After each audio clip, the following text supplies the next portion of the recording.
ಮಂಡ್ಯದ ಗಂಡು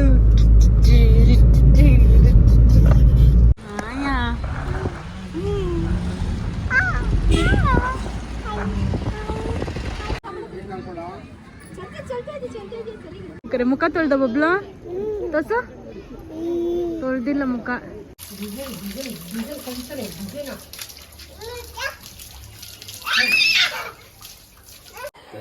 thank you.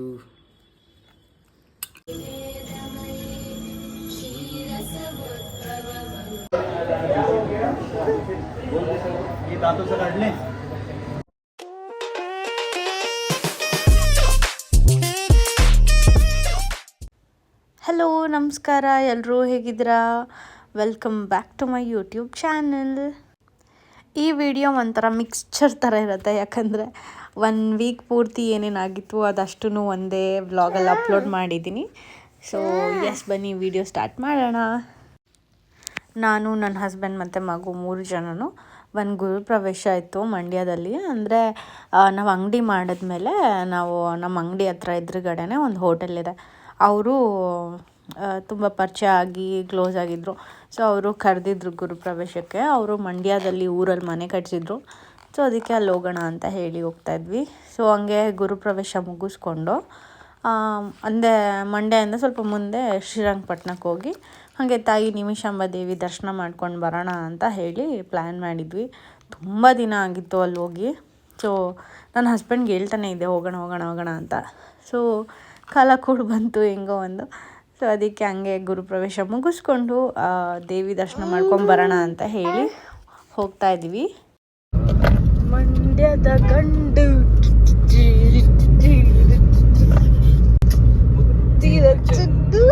ಇಲ್ಲಿ ಡ್ಯಾನ್ಸ್ ನೋಡ. ನೀ ನಮ್ಮೂರ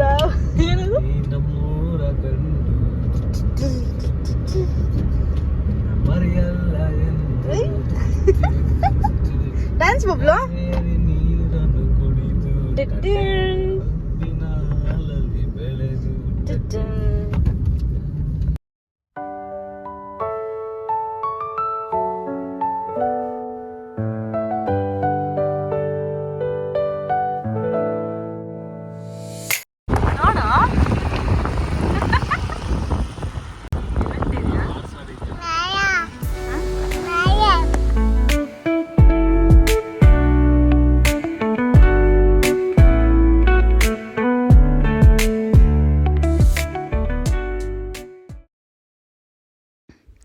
ಈ ದೇವಸ್ಥಾನಕ್ಕೆ ಬರೋದಕ್ಕೆ ಒಂದು ಮೆಮೊರೀಸ್ ಏನಂದರೆ, ನಾನು ಚಿಕ್ಕ ಹುಡುಗಿ ಇದ್ದಾಗ ಎಕ್ಸಾಮ್ಸ್ ಏನಾದರೂ ಹತ್ರ ಬಂತು ಅಂದರೆ ನಮ್ಮಮ್ಮ ಇಲ್ಲಿ ಕರ್ಕೊಂಬಂದುಬಿಡ್ತಿದ್ರು.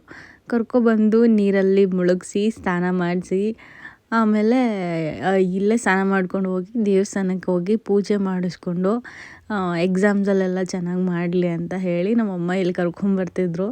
ಸೊ ಅದೇ ಮೆಮೊರೀಸ್ ಇಲ್ಲಿ ಬಂದರೆ ಅದೇ ತುಂಬ ನೆನಪಾಗ್ತಿತ್ತು. ಈ ದೇವಸ್ಥಾನದಲ್ಲಿ ತುಂಬ ಜನ ಮಕ್ಕಳು ಕರ್ಕೊಂಬರ್ತಾರೆ, ಎಜುಕೇಷನ್ ಪರ್ಪಸ್ಗಾಗಿ ಅಥವಾ ಒಳ್ಳೆ ವಿದ್ಯಾಬುದ್ಧಿ ಎಲ್ಲ ಸಿಗಲಿ ಅಂತ. ಸೊ ನಾನು ಚಿಕ್ಕ ವಯಸ್ಸಲ್ಲಿ ಹೋಗ್ತಾಯಿದ್ದೆ. ಸೊ ಇವಾಗ ನಾನು ನನ್ನ ಮಗನ್ನ ಕರ್ಕೊಂಡು ಹೋಗ್ತಾ ಇರೋದು ಒಂಥರ ಖುಷಿ ಅನಿಸ್ತು.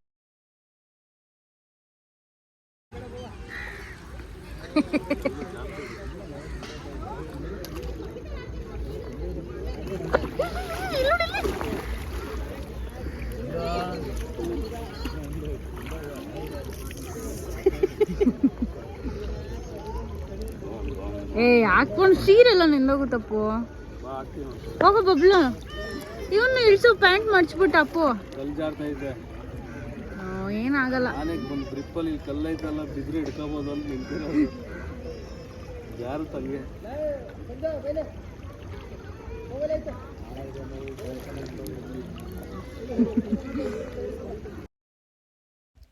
ಇಲ್ಲಿ ಬಂದಮೇಲೆ ಎಷ್ಟು ಮೈಂಡ್ ಫ್ರೀ ಅನ್ನಿಸ್ತು ಗೊತ್ತಾ. ಹರಿಯೋ ನೀರಲ್ಲಿ ಆಟ ಆಡಿಕೊಂಡು ಒಂದು ಸ್ವಲ್ಪ ಹೊತ್ತು ಕೂತ್ಕೊಂಡು ಮೈಂಡ್ ರಿಫ್ರೆಶ್ಮೆಂಟ್ ಆಗೋಯ್ತು. ಆ್ಯಂಡ್ ನಾನು ನನ್ನ ಹಸ್ಬೆಂಡ್ ಇಲ್ಲಿ ಮ್ಯಾಕ್ಸಿಮಮ್ ಒಂದು 3/4 ಅವರ್ ಕೂತಿದ್ದೀವಿ, ಸುಮ್ಮನೆ ಕೂತ್ಕೊಂಡು ನೋಡ್ತಾ ಇದ್ವಿ. ಸಖತ್ತು ಫ್ರೆಶ್ ಅನ್ನಿಸ್ತು. ಫ್ರೆಶ್ ಏರು, ಫ್ರೆಶ್ ವಾಟರು, ಫ್ರೆಶ್ ಮೈಂಡ್ಸೆಟ್ಟು. ಒಂಥರ ಮನೆಯಲ್ಲೇ ಇದ್ದು ಕೆಲಸ ಮನೆ ಅಂದ್ಕೊಂಡು ನಾವು ಆಚೆನೇ ಹೋಗಲ್ಲ. ಸೊ ಈ ಥರ ಎಲ್ಲಾದರೂ ಬಂದರೆ ಎದ್ದೋಗಕ್ಕೆ ಮನಸ್ಸೇ ಬರೋದಿಲ್ಲ. ನಿಮಗೂ ಹಂಗೆ ಅನಿಸುತ್ತಾ ಈ ಥರ ಜಾಗಕ್ಕೆ ಹೋದರೆ? ಆ್ಯಂಡ್ ಯಾರಾದರೂ ಇಲ್ಲಿ ಪ್ಲೇಸ್ ವಿಸಿಟ್ ಮಾಡಿಲ್ಲ ಅಂದರೆ ಒಂದು ಸತಿ ವಿಸಿಟ್ ಮಾಡಿ, ತುಂಬ ಚೆನ್ನಾಗಿದೆ. ಆ್ಯಂಡ್ ತಾಯಿ ನಿಮಿಷಾಂಬ ದೇವಿ ಅಂತೂ ತುಂಬ ನೋಡೋದಕ್ಕೆ ಸಕ್ಕತ್ತಾಗಿ ಕಾಣಿಸ್ತಾರೆ. ಅದನ್ನ ನೋಡಿಕೊಂಡು ಆಶೀರ್ವಾದ ತೊಗೊಂಡು ಇಲ್ಲಿಂದ ಹೋದರೆ ತುಂಬಾ ಚೆನ್ನಾಗಿರುತ್ತೆ. ಸೊ ನಾವು ಬಂದಿದ್ವಿ, ತುಂಬಾ ಫ್ರೆಶ್ ಅನ್ನಿಸ್ತು. ನನ್ನ ಮಗ ಅಂತೂ ನೀರಂದರೆ ಹುಚ್ಚು. ಅವನಿಗೆ ನೀರಲ್ಲಿ ಆಟ ಆಡೋದಂದರೆ ಸಿಕ್ಕಾಪಟ್ಟೆ ಇಷ್ಟ. ಅದಕ್ಕೆ ಒಂದು ಸ್ವಲ್ಪ ಭಯ ಬೀಳ್ತಾ ಇದ್ದ. ಆಮೇಲೆ ಮುಖ ತೊಳ್ದ ಬಬ್ಲು ಆಟ ಆಡ್ದ, ಸಕ್ಕತ್ತಾಗಿತ್ತು. ತೊಳ್ದಿಲ್ಲ ಮುಖ ತೊಳ್ಸ್ಕೊಳ್ಳಿ ಅಡಿ ಹತ್ರ.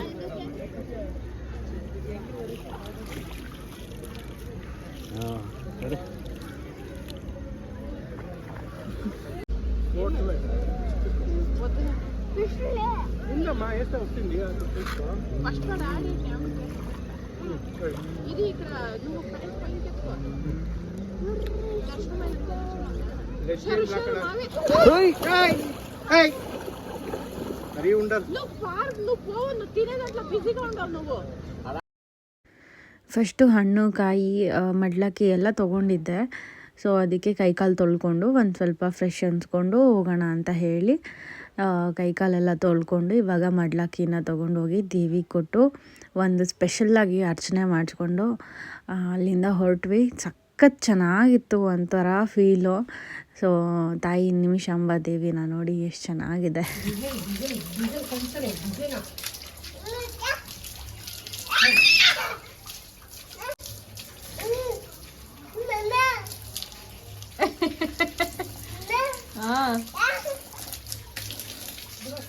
ಬಿಡಮ್ಮ ಕೆಳಗಿಂದ ಪೈಪ್ ಹಾಕೋದು.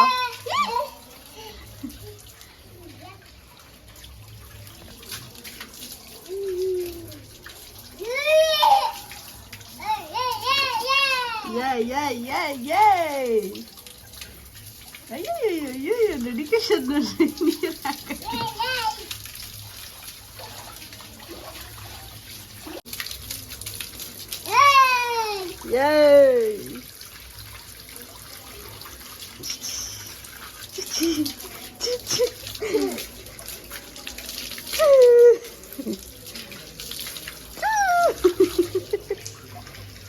ಆಫ್ ಆಯ್ತು. ಅಯ್ಯಯ್ಯೋ ಆಫ್ ಮಾಡ್ಬಿಡ್ತು ಅಮ್ಮಮ್ಮ ನೀರು ಆಫ್ ಮಾಡ್ಬಿಡ್ತು. ಬಿಡು ಹೋಗ್ಲಿ, ಕೇಳ ಅಮ್ಮಮ್ಮನ. ನಮ್ಮ ದೇವಸ್ಥಾನಕ್ಕೆ ಹೋಗಿ ಬಂದಾದಮೇಲೆ ತುಳಸಿ ಹಬ್ಬ ಇತ್ತು. ಅದಕ್ಕೆ ಅಮ್ಮ ಬೆಳಗ್ಗೆನೇ ಎಲ್ಲ ತೊಳ್ಕೊತಾ ಇದ್ರು, ಬಿಲ್ಡಿಂಗ್ ಎಲ್ಲ ಕ್ಲೀನ್ ಮಾಡ್ಕೊಂಬಿಡೋಣ ಅಂತ ಹೇಳಿ. ಆ್ಯಂಡ್ ದೀಪಾವಳಿಗೆ ಅಂತ ಹೇಳಿ ಫುಲ್ ಲೈಟಿಂಗ್ಸ್ ಹಾಕಿದ್ವಲ್ಲ, ಅದನ್ನು ತುಳಸಿ ಹಬ್ಬ ಆದಮೇಲೆ ತೆಗಿಬೇಕು. ಹಾಗಾಗಿ ತುಳಸಿ ಹಬ್ಬ ಆಗೋವರೆಗೂ ಲೈಟಿಂಗ್ಸ್ ಎಲ್ಲ ಏನೂ ತೆಗ್ದಿರಲಿಲ್ಲ. ತುಳಸಿ ಹಬ್ಬ ಮುಗಿಸ್ಕೊಂಡು ಅದಾದಮೇಲೆ ಎಲ್ಲ ತೆಗಿಯೋದು. ಸೊ ಅದಕ್ಕೆ ಅಂಗಡಿಗೆ ಬಂದು ಅಂಗಡಿಲೆಲ್ಲ ಪೂಜೆ ಮಾಡಿ ಅದಾದಮೇಲೆ ಮನೇಲಿ ಬಂದು ತುಳಸಿ ಹಬ್ಬಕ್ಕೆ ತುಳಸಿ ಪೂಜೆ ಮಾಡೋದಕ್ಕೆ ಎಲ್ಲನೂ ರೆಡಿ ಮಾಡ್ಕೊಂಡಿದ್ದೆ. ಆ್ಯಂಡ್ ಅಮ್ಮ ಮನೇಲಿ ಕುಕ್ ಮಾಡಿದರು. ಮನೇಲಿ ಪನ್ನೀರ್ ಪಲ್ಯ ಮಾಡಿದರು, ಆಮೇಲೆ ಪಾಯಸ ಮಾಡಿದರು. ಫಸ್ಟು ದೇವ್ರಿಗೆ ನೈವೇದ್ಯಕ್ಕೆ ಅಂತ ಹೇಳಿ ಎತ್ತಿಟ್ಕೊತಾ ಇದ್ದೀನಿ. ಎಲ್ಲ ಮಾಡಿದರು, ಜಸ್ಟ್ ಒಬ್ಬಟ್ಟು ಮಾತ್ರ ನಾನು ಹೋಳಿಗೆ ಮನೇಲಿ ತರಿಸ್ಕೊಂಡೆ. ಒಬ್ಬಟ್ಟು ಮಾಡೋದಕ್ಕೆ ಸ್ವಲ್ಪ ಟೈಮ್ ಜಾಸ್ತಿ ಹಿಡಿಯುತ್ತೆ ಆ್ಯಂಡ್ ಟೈಮು ಇರಲಿಲ್ಲ ಮಾಡೋದಕ್ಕೆ. ಅದಕ್ಕೆ ಹೋಳಿಗೆ ಮನೇಲಿ ಹೋಳಿಗೆನ ಬುಕ್ ಮಾಡಿದ್ದೆ, ಬಂತು. ಸೊ ಪಾಯಸ ಮತ್ತು ಹೋಳಿಗೆನ ನೈವೇದ್ಯಕ್ಕೆ ಅಂತ ಹೇಳಿ ಇಡ್ತೀನಿ.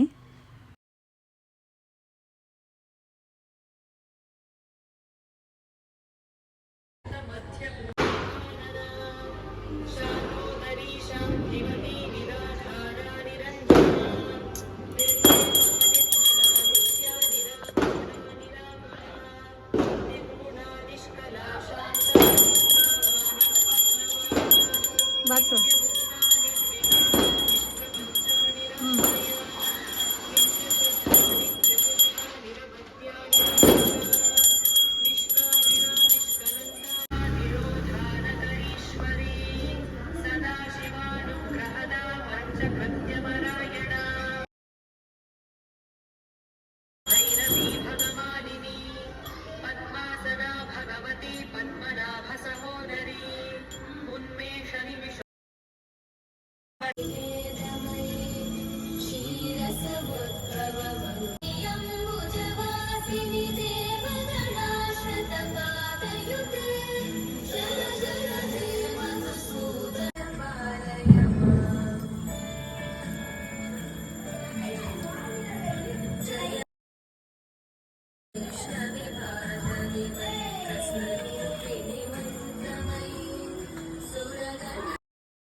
ಯನ್ಮೂಲೆ ಸರ್ವತೀರ್ಥಾನಿ ಯನ್ಮಧ್ಯೆ ಸರ್ವದೇವತಾ ಯದಾಗ್ರೇ ಸರ್ವದೇವಾಶ್ಚ ತುಳಸಿತ್ವಂ ನಮಾಮ್ಯಹಂ. ಈ ಶ್ಲೋಕನ ತುಳಸಿ ಹಬ್ಬದ ದಿನ ಹೇಳಿದ್ರೆ ತುಂಬಾ ಒಳ್ಳೆಯದು. ಆ್ಯಂಡ್ ತುಳಸಿ ಹಬ್ಬದ ಮಹತ್ವ, ತುಳಸಿ ಹಬ್ಬನ ಯಾಕೆ ಆಚರಿಸ್ತಾರೆ, ಇದನ್ನೆಲ್ಲನೂ ನಾನು ಡೀಟೇಲ್ ಆಗಿ ಲಾಸ್ಟ್ ಇಯರ್ ವಿಡಿಯೋ ಮಾಡಿದ್ದೆ ತುಳಸಿ ಹಬ್ಬದ್ದು. ಸೊ ಅದರಲ್ಲಿ ನೀವು ನೋಡಿದ್ರೆ ತುಂಬಾ ಚೆನ್ನಾಗಿ ಎಕ್ಸ್ಪ್ಲೈನ್ ಮಾಡಿದ್ದೀನಿ. ನಿಮ್ಗೆ ಯಾರಿಗಾದ್ರೂ ಇಂಟ್ರೆಸ್ಟ್ ಇದೆ, ನೋಡಬೇಕು ಅನಿಸಿದ್ರೆ ಅದನ್ನು ಒಂದು ಸತಿ ಹೋಗಿ ನೋಡಿ. ಆ್ಯಂಡ್ ಡಿಸ್ಕ್ರಿಪ್ಷನಲ್ಲಿ ಲಿಂಕ್ ಕೂಡ ಹಾಕಿರ್ತೀನಿ. ಸೊ ನಿಮ್ಗೆ ಯಾರಿಗಾದ್ರೂ ಇಂಟ್ರೆಸ್ಟ್ ಇದ್ದರೆ ಹೋಗಿ ನೋಡಿ, ತುಂಬಾ ಚೆನ್ನಾಗಿದೆ. ಆ್ಯಂಡ್ ತುಳಸಿ ಹಬ್ಬನ ಏನಕ್ಕೆ ಆಚರಿಸ್ತಾರೆ, ಅದ್ರ ವಿಶೇಷತೆ ಏನು ಎಲ್ಲನೂ ಅದರಲ್ಲಿ ಎಕ್ಸ್ಪ್ಲೈನ್ ಮಾಡಿದ್ದೀನಿ. ಈಗ ನನ್ನ ಮಗನಿಗೆ ಪೂಜೆ ಮಾಡಬೇಕಾದ್ರೆ ಒಂದಷ್ಟು ಶ್ಲೋಕಗಳನ್ನ ಹೇಳ್ಕೊಡ್ತೀನಿ. ಅವನು ಅಷ್ಟೇ ತುಂಬ ಶ್ರದ್ಧೆ ಭಕ್ತಿಯಿಂದ ಕಲಿತಾನೆ. ನಂಗೊಂಥರ ಖುಷಿ ಆಗುತ್ತೆ, ನನ್ನ ಮಗನಿಗೂ ಇಂಟ್ರೆಸ್ಟ್ ಇರೋದು, ದೇವ್ರ ಮೇಲೆ ಭಕ್ತಿ ಇರೋದನ್ನೆಲ್ಲ ನೋಡೋದಕ್ಕೆ ತುಂಬಾ ಖುಷಿ ಅನಿಸುತ್ತೆ ನನಗೆ. ನನ್ನ ಫ್ರೆಂಡು ನನ್ನನ್ನು ಇನ್ವೈಟ್ ಮಾಡಿದರು. ಅವರಮ್ಮ ಮನೇಲಿ ತುಳಸಿ ಹಬ್ಬ ಮಾಡಿದರು. ಹಾಗಾಗಿ ನನ್ನ ಇನ್ವೈಟ್ ಮಾಡಿದರು ಬನ್ನಿ ಅಂತ. ಸೊ ಹಾಗೆ ಅವ್ರ ಮನೆಗೆ ಹೋಗಿದ್ವಿ, ಅವ್ರ ಮಮ್ಮಿ ಮನೆಗೆ. ಅಲ್ಲಿ ರುಚಿದ್ಕೆ ವಿಯಾನ ಅಂದರೆ ಸಿಕ್ಕಾಪಟ್ಟೆ ಇಷ್ಟ. ಆ್ಯಂಡ್ ನನಗೆ ನನ್ನ ಫ್ರೆಂಡ್ ಕೀರ್ತಿ ಹೆಂಗೆ ಪರಿಚಯ ಆದ್ಲು ಅಂತೆಲ್ಲ ಮುಂದೆ ಹೇಳ್ತೀನಿ ಯಾವಾಗಾದರೂ. ಸೊ ಹಂಗೆ ಅನ್ಎಕ್ಸ್ಪೆಕ್ಟೆಡ್ ಫ್ರೆಂಡ್ಶಿಪ್ ಇದು, ಬಟ್ ಸಿಕ್ಕಾಪಟ್ಟೆ ಕ್ಯೂಟ್ ಅನಿಸುತ್ತೆ. ಇವರಿಬ್ರು ನೋಡೋದೆ, ಇವರಿಬ್ರಿಗೋಸ್ಕರನೇ ನಾವಿಬ್ಬರು ಫ್ರೆಂಡ್ಸ್ ಆಗಿದ್ದು. ಬಟ್ ಎಸ್, ನನ್ನ ಮಗಂಗಂತೂ ವಿಯಾನ್ ಅಂದರೆ ಸಿಕ್ಕಾಪಟ್ಟೆ ಇಷ್ಟ. ವಿಯಾನಣ್ಣ ಅಂತಲೇ ಇರ್ತಾನೆ. ಆ್ಯಂಡ್ ಅವರಿಬ್ರದ್ದು ಬಾಂಡಿಂಗ್ ಕೂಡ ಅಷ್ಟೇ ಚೆನ್ನಾಗಿದೆ. ಎಸ್, ಅವ್ರ ಮನೆಗೆ ಹೋಗಿ ಅರಿಶಿನ ಕುಂಕುಮ ತೊಗೊಂಡು ಆಮೇಲೆ ಅವ್ರನ್ನ ನಮ್ಮ ಮನೆಗೆ ಇನ್ವೈಟ್ ಮಾಡಿದ್ದೆ. ಅವಳು ಬಂದು ಅರಿಶಿನ ಕುಂಕುಮ ತೊಗೊಂಡು ಹೋದರು. ಒಂಥರ ಚೆನ್ನಾಗಿತ್ತು ತುಳಸಿ ಹಬ್ಬ. ಆ್ಯಂಡ್ ನನ್ನ ಹಸ್ಬೆಂಡ್ಗೆ ಬಾದಾಮ್ ಹೋಳಿಗೆ ಬೇಕು ಅಂತ ಹೇಳಿದರು. ಆಮೇಲೆ ಕ್ಯಾರೆಟ್ ಹೋಳಿಗೆ ಬೇಕು ಅಂತ ಹೇಳಿದರು. ಅದಕ್ಕೆ ಅದನ್ನು ಬುಕ್ ಮಾಡಿದ್ದೆ. ಸೊ ಅವರಿಗೆ ಇವಾಗ ಊಟ ಹಾಕೊಂಡು ಕೊಡ್ತಾಯಿದ್ದೀನಿ, ಊಟ ಮಾಡಲಿ ಅಂತ ಹೇಳಿ.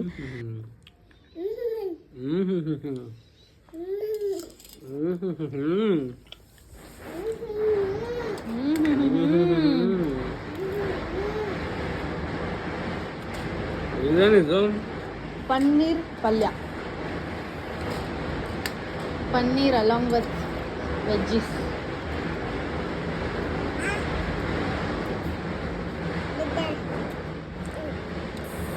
ದಿಸ್ ಇಂಗ್ಲಿಷ್ ಅನ್ನಂದು ಕನ್ನಡ ಬರಲ್ಲ. ದಿಸ್ ಅಂತ, papa I want this. Not this, I need this ಅಂದ್ಕೊಂಡು.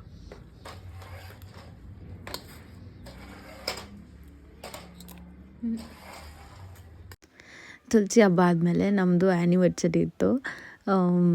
ಸೊ ಅದಕ್ಕೆ ನನ್ನ ಹಸ್ಬೆಂಡ್ ನನಗೆ ಅಂತ ರೋಸಸ್ ತಂದು ಕೊಟ್ಟಿದ್ರು ಸರ್ಪ್ರೈಸಿಂಗಾಗಿ. ಆಮೇಲೆ ನನಗಿಷ್ಟ ಅಂತ ಕಿಟ್ಕ್ಯಾಟ್ ತಂದಿದ್ರು. ನಾವು ಮದುವೆ ಆಗಿ 3 ವರ್ಷ ಆಯಿತು. ಸೊ ಹಾಗಾಗಿ ಸಿಂಪಲ್ಲಾಗಿ ಸೆಲೆಬ್ರೇಟ್ ಮಾಡೋಣ ಆ್ಯನಿವರ್ಸರಿನ ಅಂದ್ಕೊಂಡು ಎಲ್ಲಾದರೂ ಆಚೆ ಹೋಗೋಣ ಅಂತ ಅಂದ್ಕೊಂಡ್ವಿ. ಸರಿ ಅಂದ್ಬಿಟ್ಟು ಇವರು ನಮ್ಮನ್ನು ಆಚೆ ಕರ್ಕೊಂಡು ಹೋಗ್ತೀನಿ ಅಂತ ಹೇಳಿದರು. ಹಾಗಾಗಿ ಎಲ್ಲ ರೆಡಿ ಆದ್ವಿ. ಮೂವಿಗೆ ಹೋಗಿರಲಿಲ್ಲ ನಾವು, ಕಾಂತಾರ ಮೂವಿ ನೋಡಬೇಕಂತ ಅಂದ್ಕೊಳ್ತಾ ಇದ್ವಿ, ಆಗ್ತಾನೇ ಇರಲಿಲ್ಲ. ಅದಕ್ಕೆ ಕೆಲಸನೇ ಇರೋದಲ್ಲ, ಟೈಮೇ ಸಿಕ್ಕಿರಲಿಲ್ಲ.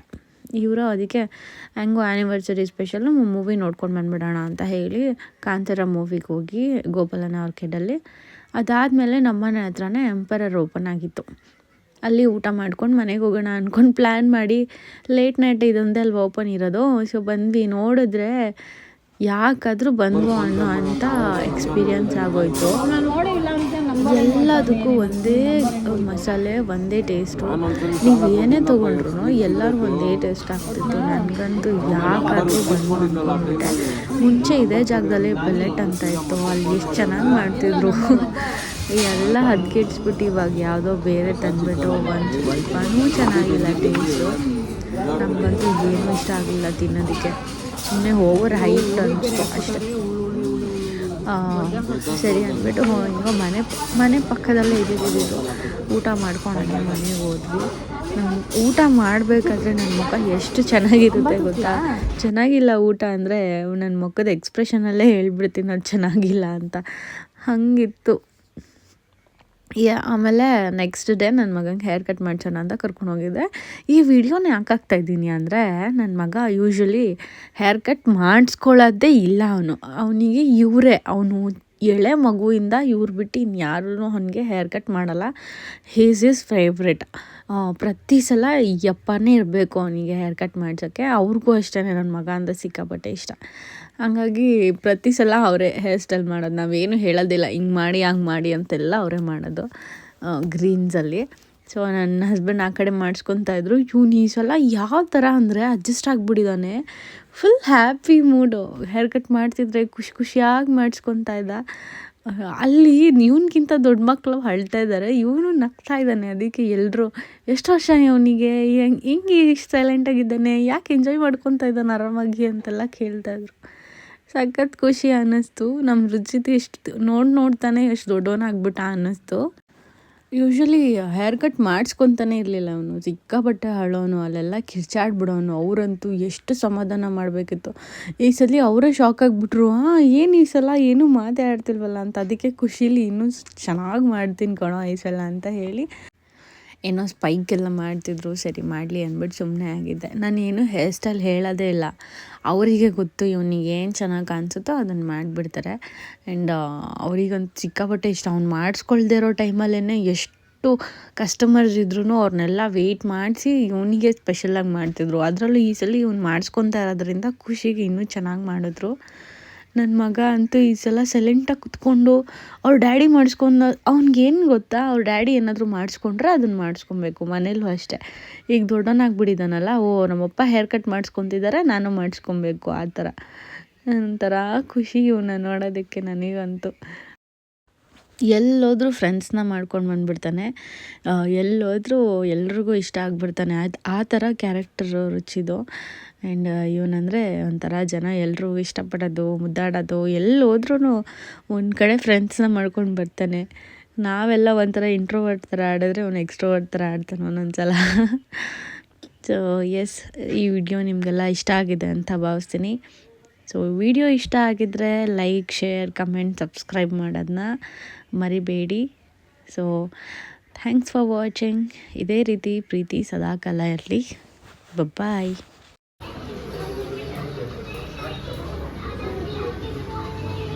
Okay.